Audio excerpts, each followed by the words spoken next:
Yan yung nabili kong charger ng battery. Bumili rin ako ng battery. Yan. Chinerge ko kasi ginamit ko ng doon sa aking biniling water anong pangalan? Nakakalimutan ko. Water pump.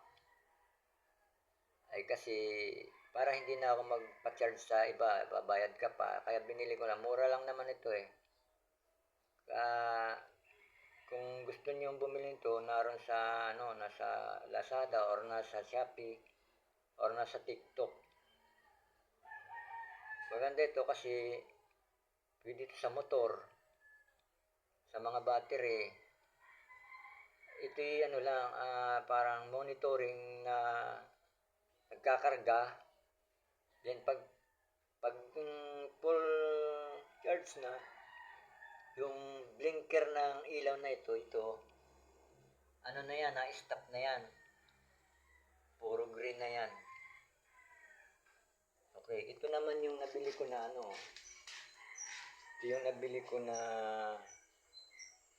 pump. Ito.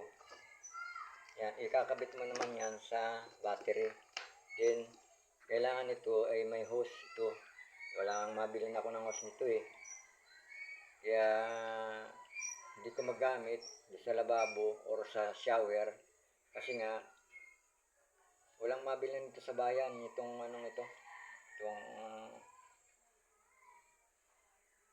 ang hose nito. Yan. Okay. Yun lang. At